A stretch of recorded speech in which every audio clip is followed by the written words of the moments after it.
Hi, my name's David Anderson, Professor Emeritus at George Mason University. And I'm here to talk with you today about evaluation and three takeaways that I'll start my remarks with. Be planful, blend various strategies, and use what you gather. Evaluation is something that's often difficult to talk about and scares a lot of people. But I think the document Prevention with Purpose and anchoring in the strategic prevention framework is most helpful as you move your campus efforts forward to make a meaningful difference. That's what we want to do, is make a difference. So when you think about prevention with purpose, what is your purpose with your campus prevention efforts?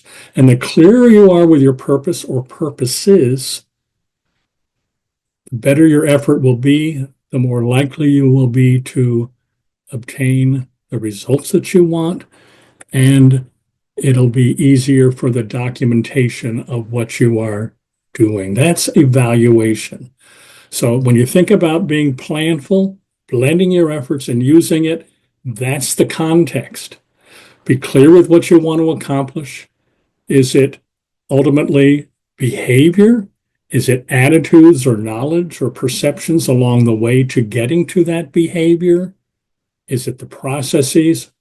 Or probably it's all of the above. And those will be part of the logic model, another part of the strategic prevention framework, the logic model part of your planning efforts. So you're gathering data, you're gathering information, you're gathering insights, hopefully for sustaining your efforts, for improving them, for throwing out what isn't working so well, for improving what you can improve, learning from it, sharing the results, and also feeding into accountability for your program so that you can do what you're seeking to do. And that's all about the health and safety of the students.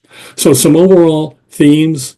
It's important that evaluation occur not at the end of the program, but be part of the planning process from the beginning. It's central to the planning efforts. It's central to planning efforts.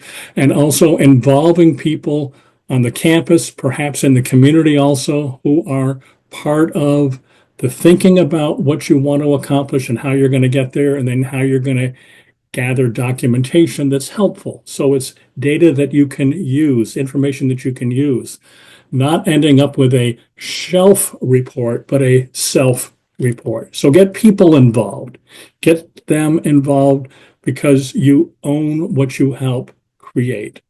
Again, you're looking at accountability, you're looking at monitoring your program, you're linking to your logic model. Yes, there will be challenges. Yes, evaluation is a lot of work. An important theme, I think, is one of triangulation with evaluation. So you may gather data from a survey. You may have results where you see some differences between males and females or first-year students or student athletes or fraternity and sorority, but you may not understand the why. Triangulation is where you take one set of information and you're using another set, another type of evaluation that will be helpful for informing that data, getting it to the why, getting into the why.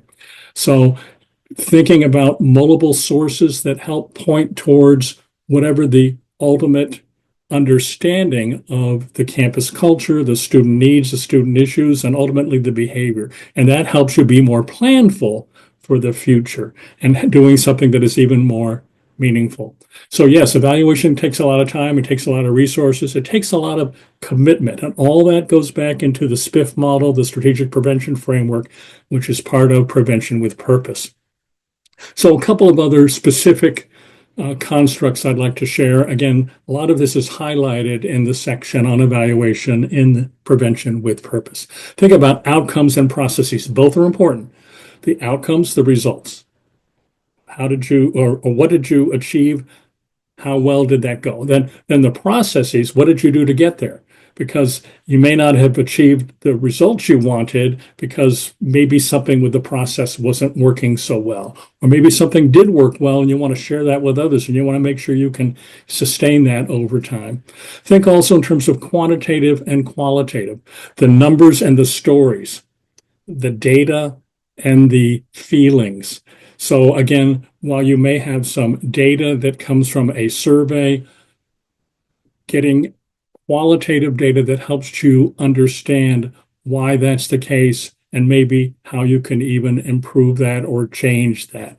I think also in terms of short-term, intermediate, and longer term.